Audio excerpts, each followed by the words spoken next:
어제부터 통일교 게이트 특검, 더불어민주당 공천 뇌물 특검, 일명 쌍특검 수용을 촉구하는 장동혁 당대표의 단식 투쟁이 이어지고 있습니다. 또한 소위 2차 종합특검이라고 하고 있는 야당 탄압 정치보복 3대 특검 연장법을 반대하는 개혁신당 천하람 원내대표의 필리버스터가 18시간째 철야에 이어서 계속 진행되고 있습니다. 지금 이재명 대통령께서 오늘 오찬을 예정을 하고 있다고 하는데 지금이 한간 오찬 쇼를 할 때가 아니라는 점을 말씀드립니다. 제1야당 대표의 단식 농성 현장에 찾아와서 손잡고 야당이 절박하게 요구하는 것이 무엇인지 경청해야 할 때라고 생각합니다. 그래서 오늘 저는 이재명 대통령에게 국정기조 대전환을 위한 몇 가지 제안을 드리고자 합니다. 첫째,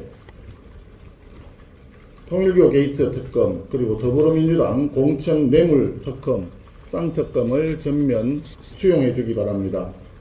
특히 이재명 대통령이 느닷없이 통일교 게이트에 대한 검경 합수부 수사를 지시함에 따라 더불어민주당이 약속을 파기하고 특검 추진을 중단하는 움직임을 보이고 있습니다. 더불어민주당이 당초 약속했던 대로 통일교 특검 수사가 이루어질 수 있도록 조치해 주시기를 바랍니다. 둘째, 야당 탄압 정치보복 3대 특검 연장법이 설령 필리버스터를 뚫고 국회에서 의결이 된다 하더라도 대통령께서 제2요구권을 행사하여 여야 간 재협상을 요청해 주기 바랍니다. 이대로 집권 여당의 뜻대로 3대 특검 연장법을 일방 처리, 국민적인 신뢰를 상실했습니다. 이러한 가운데 공소청의 보안수사권 존치를 놓고 다투는 당정 간 충돌은 국민의 실소를 자아낼 뿐입니다.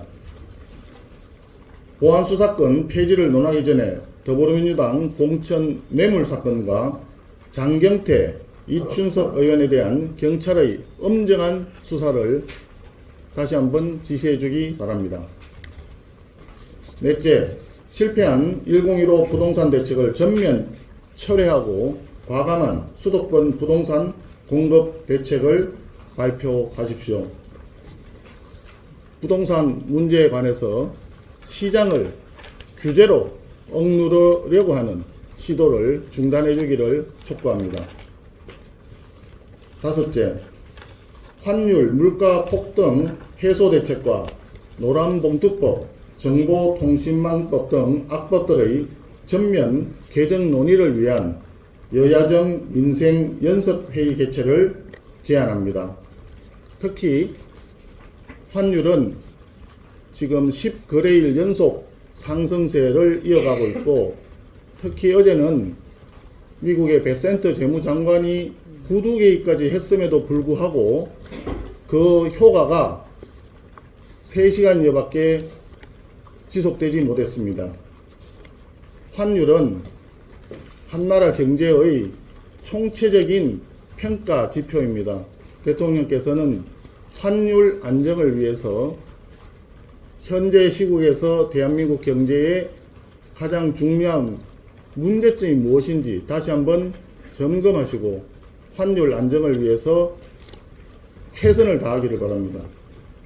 여섯째, 이해운 기획예산처 장관 후보자 지명을 즉각 철회하시고 인사검증 시스템 쇄신 대책을 마련하여 발표해 주기 바랍니다.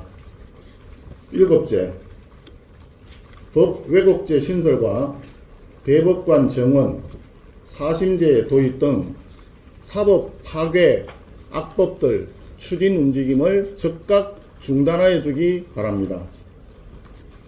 이상 말씀드린 국정기조 대전환에 대한 이재명 대통령의 화답을 기대합니다.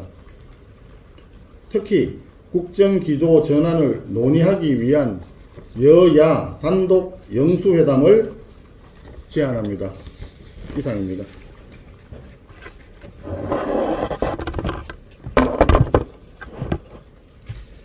예, 정책위원장입니다. 우리 당 장동혁 당대표는 통일교 로비 특검과 공천뇌물 특검 수용을 촉구하면서 이 순간에도 단식 농성을 이어가고 있습니다.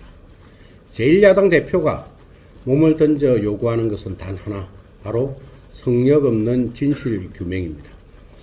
최근 발생한 두 사건에는 기이할 정도로 닮은 공통점이 있습니다. 의혹이 제기되자마자 전재수 전 장관은 사퇴했고 강선우 의원은 즉각 제명되었습니다. 김병기 전 원내대표에 대해서도 민주당은 제명 방침을 밝히고 있습니다. 사건의 실체를 밝히기보다는 속전속결로 선을 긋고 도망치려는 전형적인 꼬리 자르기 형태입니다. 국민들은 묻고 있습니다. 강선우, 김병기 의원을 제명하여 남남이 되겠다면서 더불어민주당은 왜 그토록 이들에 대한 특검을 거부하는 것입니까? 당적이 없으면 민주당과는 상관없는 일 아니겠습니까? 여기서 합리적인 의구심이 생길 수밖에 없습니다. 혹여 이재명 대통령이 사퇴와 제명이라는 가이드라인을 제시하며 이점에서 사건을 덮기로 민주당 지도부와 사전 교감을 한 것은 아닙니까? 이재명 대통령께 묻습니다. 인적 정리 수준에서 사건을 마무리하고 특검은 절대 수용하지 말라고 민주당 지도부에 지시한 적이 있습니까?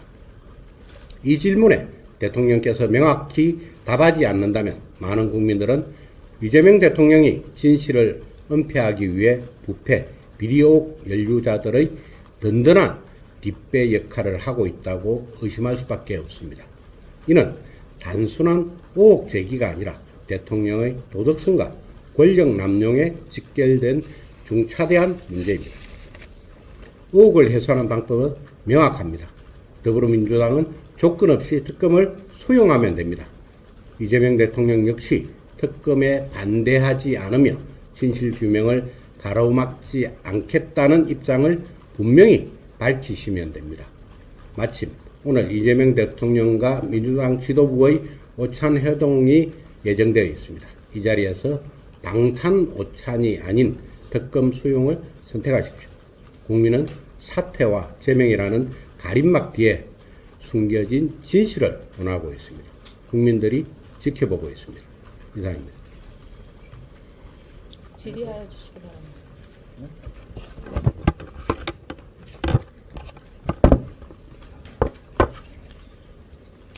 질문할 사항이 없는 것 같습니다. 없으십니까? 좀 그러면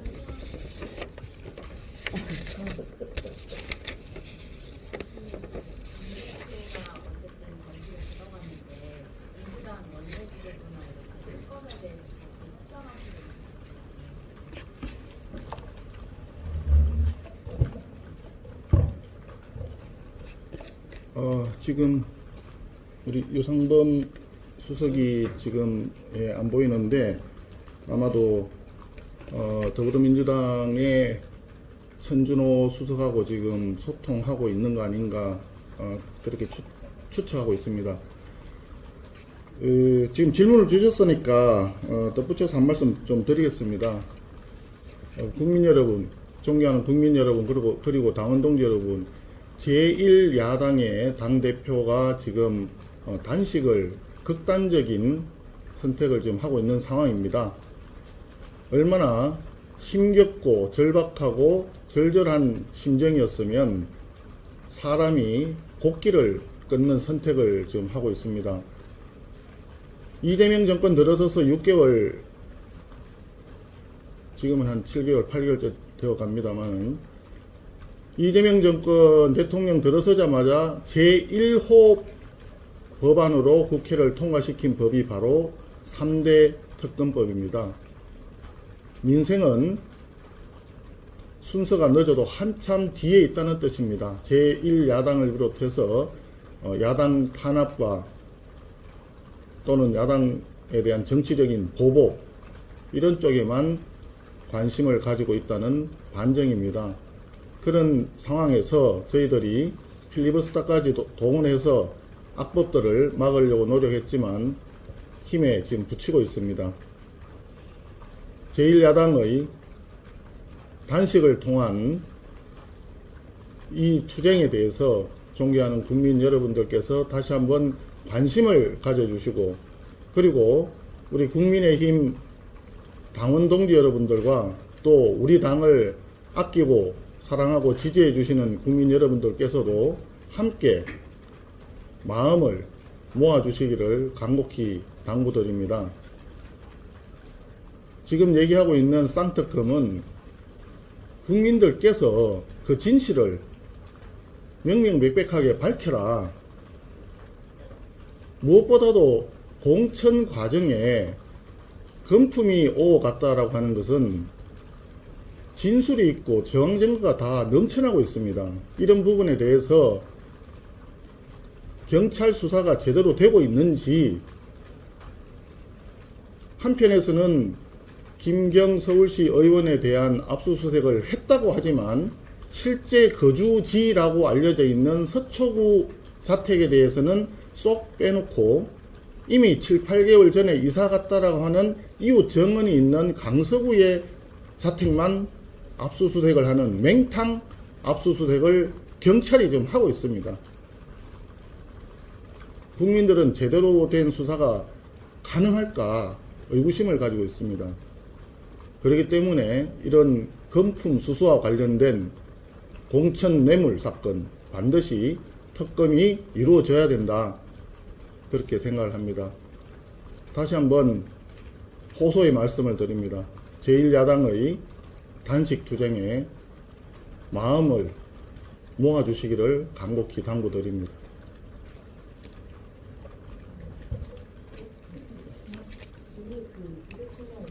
불참하시는데 관련해가지고 특검 수용을 촉구하시는 의견 따로 전달한 게 있는지, 그리고 추가로 야당의 같이 뜻을 모으는 게 있다면 어떤 건지. 예, 오늘 오찬에 장동혁 대표와 저도 처음에 초청 대상에 포함이 되어 있었습니다. 하지만 지금 이 국회에서 상황이 악법을 강제로 통과시키려고 하고 있는 이런 상황에서 오찬에 참석하는 것은 적절치 않다라고 생각을 했고, 우리 장동혁 당대표 역시 지금 단식 투쟁 중이기 때문에 참석은 어렵습니다. 그런 상황에서 대통령에게 드리고 싶은 말씀을 오늘 기자간담회를 통해서 이렇게 말씀드리고 있는 것입니다. 그렇기 때문에 충분히 이 기자간담회를 직접 보고 계시거나 혹은 전에 듣거나 대통령께서도 상황을 충분히 파악하실 거라 그렇게 믿고 또 전향적인 검토가 있을 것을 기대하고 있습니다. 우리 당내에서도 여러 가지 의견들이 있고 하지만 우리 의원님들도 이 부분에 대해서는 다들 한마음이라는 것을 저는 알고 있습니다. 됐죠? 마지막 지금 국회에서 쌍특검 요구하시는 단식 중이신데 이런 요구사항이 수용이 안 되면 단식을 좀 가능한 검토하고 계시는 게 궁금하고, 또 김대영 최고위원은 오늘 아까 라디오에서 릴레이 단식 같은 거 말씀하셨는데 이거 오늘 검토하시는 게 있을지. 지금 현재는 당대표의 단식이라고 하는 마지막 수단을 지금 선택하고 있던 상황이기 때문에 그 이외에 다른 이라고 하는 부분에 대해서 지금 얘기하는 것은 조금 적절치 않다고 생각합니다. 김재원 최고가 어떤 얘기를 했는지 저는 알지는 못합니다만은 현재까지는 다른 방안 자체를 서로 간에 논의를 하거나 그렇게 하는 상황은 아니었다는 점을 말씀드립니다. 잘 안 들려요.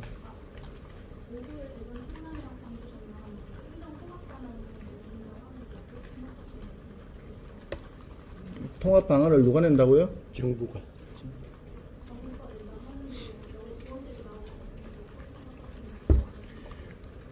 대전 충남 통합법에 대해서는 이미 우리 당 성일종 의원 등을 비롯해서 이미 발의를 한 바가 있습니다.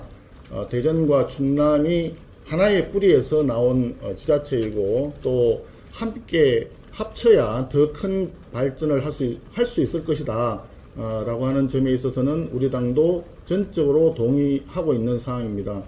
다만 그 이후에 더불어민주당 측에서는 우리 당이 법안을 발의할 때는 전혀 미동도 하지 않다가 이제 선거를 앞두고 갑자기 통합을 먼저 하자라고 얘기하는 부분이 지극히 정치적인 멘트에 가깝다. 지역 주민들의 행복한 삶과 지역의 발전을 위한 그런 진실된 마음보다는 정치적인 어떤 표 계산을 먼저 생각한 거 아닌가 하는 의구심은 남아 있습니다. 지역이 발전하기 위해서 어떤 방안이 가장 최선의 방안인가 하는 것은 우리 당 의견은 이미 법안에 반영이 되어서 나가고 있으니까 정부에서도 그런 부분을 포함을 해서 더 많은 혜택을 줄 수 있는 방안을 찾을 수도 있을 것입니다. 그런 부분에 대해서는 향후에 국회에서 입법 과정에 최선을 다해서 논의하도록 하겠습니다. 무엇보다 중요한 것은 지역이 잘 되어야 국가가 잘 될 수 있다라고 하는 기본적인 입장에 있어서 우리 국민의힘이 먼저 나서고 있다라고 하는 점을 분명히 말씀드립니다. 네, 이상 마치겠습니다. 잠깐만 여기 예. 정책의장님. 조금 전에 이제 행정통합 부분에 관해서 질의를 하셨기 때문에 다시 한번 설명하겠습니다. 수요일 날 이제 장동익 대표 모시고 대전을 방문했고, 그리고 이제 장동익 대표께서는 충남 지사까지 만나서 여러 가지 말씀을 들었습니다. 대전시장이 사실 대전 충남의 통합은 대전시와 충남도에서 자체적으로 의견을 모아서 시작을 한 겁니다. 그래서 대전연구원, 충남연구원 등을 통해 가지고 소위 대전과 충남이 통합하기 위해서는 257개 특례 규정을 마련해 줘야 된다. 그게 이제 결국은 통합된 광역자치단체의 자치권을 확대해 줘야 된다는 그런 의미입니다.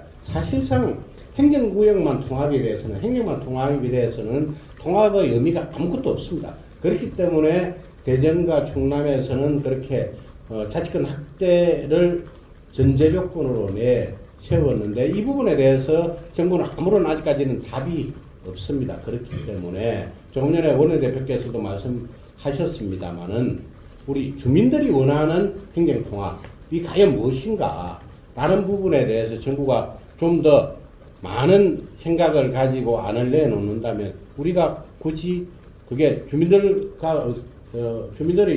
뜻과 일치되는 통합 아니라면 우리도 정부의 그런 정책에 대해서 적극적으로 지원을 할 수 있다라는 말씀을 드립니다. 감사합니다. 네, 네. 이걸로 마치겠습니다. 수고하셨습니다. 수고하셨습니다.